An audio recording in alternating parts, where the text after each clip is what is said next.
Hello everyone, this is Shivangi. Welcome to shift classes. इस video में हम डिस्कस करने वाले हैं structure of commercial bank in India. जैसा कि आप सभी को पता है कि यूपी में एग्ज़ाम है पीजीटी इकोनॉमिक्स का 18 अगस्त को। तो आप में से बहुत से स्टूडेंट जो हैं वो तैयारी कर रहे होंगे।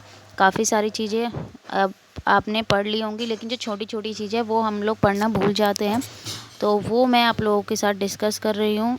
इस वीडियो में हम पढ़ने वाले हैं structure of commercial bank in India.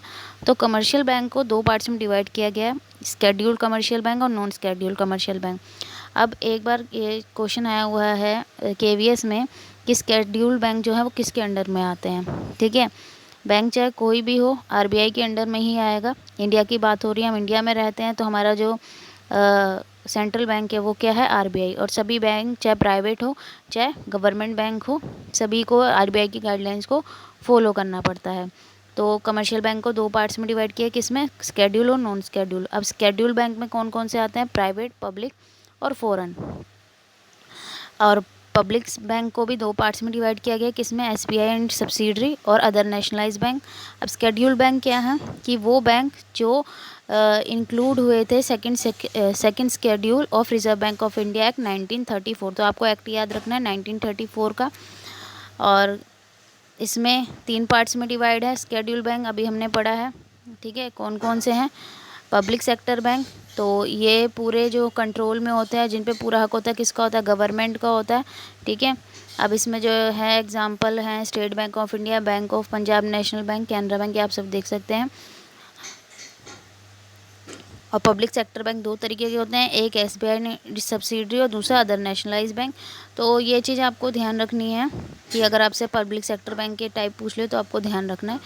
ठीक है, प्राइवेट सेक्टर बैंक में जो प्राइवेट बिजनेसमैन जो के कंट्रोल में होते हैं उन्हीं का हक होता है इस पर। उनका मेन ऑब्जेक्टिव होता है प्रॉफिट अर्न करना। ठीक है, और जो पब्लिक सेक्टर बैंक होते हैं उनका मेन एम क्या होता है, सर्विस प्रोवाइड करना सोसाइटी को, ना कि प्रॉफिट अर्न करना। तो एग्जांपल है इसमें आईसीआई बैंक, आपका एचडीएफसी, आईडीबीआई, ये तो आपको पता ही होंगे बैंकों के नाम। फॉरेन बैंक नाम से ही पता लग रहा है, जो फॉरेन प्रमोटर होते हैं उनके कंट्रोल में होते हैं। तो their number has been grown rapidly since 91 से जो है वो इंक्रीज़ हुए हैं लिबरलाइजेशन आने के बाद। तो इसमें एग्जांपल है bank of America, American express bank, तो ये बैंक है। फिर है नॉन स्केड्यूल बैंक। तो नॉन स्केड्यूल बैंक जो है वो जो रिजर्व बैंक का जो एक्ट था 1934 सेकंड स्केड्यूल में जो इंक्लूड नहीं थे वो नॉन स्केड्यूल बैंक है। तो ये जो आपको मिलेगा 12th की जो मैक्रो की बुक है उसमें आपको मिल जाएगा, संदीप गर्ग में चैप्टर के एंड में दिया हुआ है ये मनी बैंकिंग वाले चैप्टर में। तो आपको वहाँ मिल जाएगा ये।